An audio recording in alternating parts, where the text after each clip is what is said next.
It sounded almost like a gunshot. He landed on, it was our wood floor, and it was loud. And the first thing I expected to see was blood.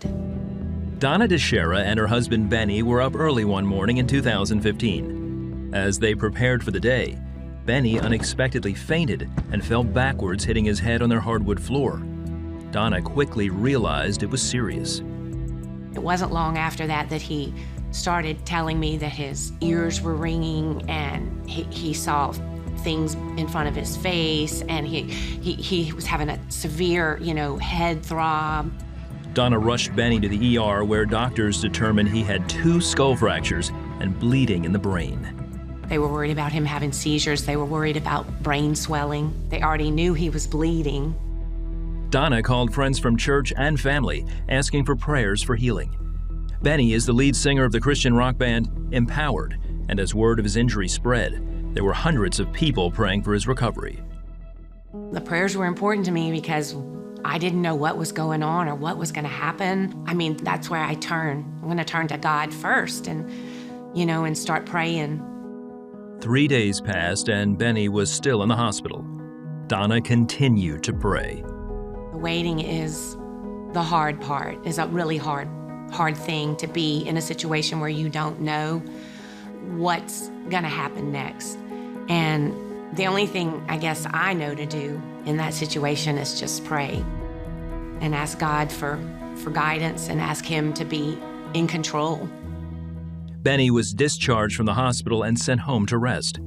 Donna had to care for him round the clock, as his recovery was still uncertain. I worried about the after effects. Was he going to be able to walk and function normally again and think normally again?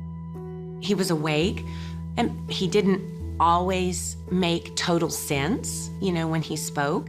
Benny slept 20 hours a day for an entire month. Donna continued to look to God for peace. Okay, God, I'm giving this to you.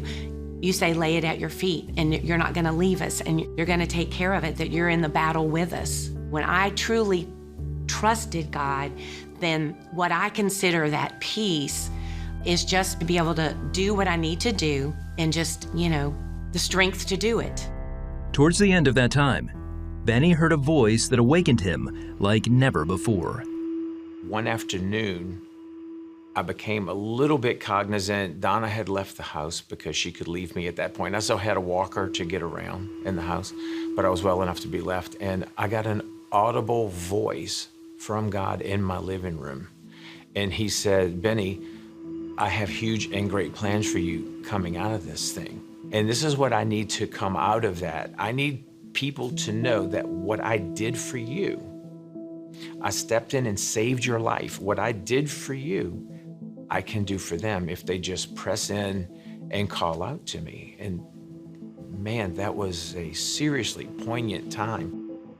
I could tell that it had had a profound effect on him. He got teary-eyed, and Benny's not one to cry, real often, but it like brought him to tears. I mean, when he was telling me about it and talking about God as his father, and and how he came to him and said, I have great plans for you. After that, Benny made a remarkable recovery.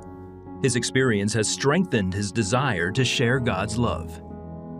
I'll talk to people about Jesus at any point, and it's almost dangerous now because I have this compelling thing where people have to know what he's done and what he can do for them. So the level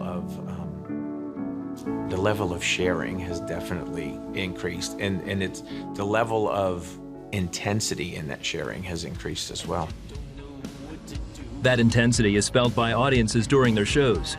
Benny and Donna are thankful for the prayers and the healing he received during his time of need.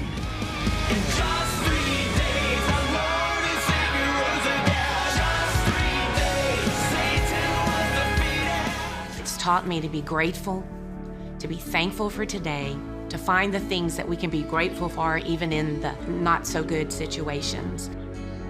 I think that's important for us to remember through all of the craziness, that we can still be thankful for today and to put our thoughts on that instead of on the negative.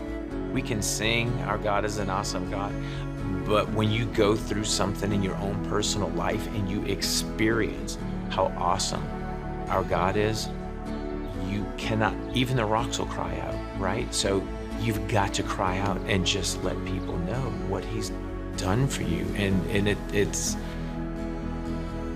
we're doing the Lord's work when we do that.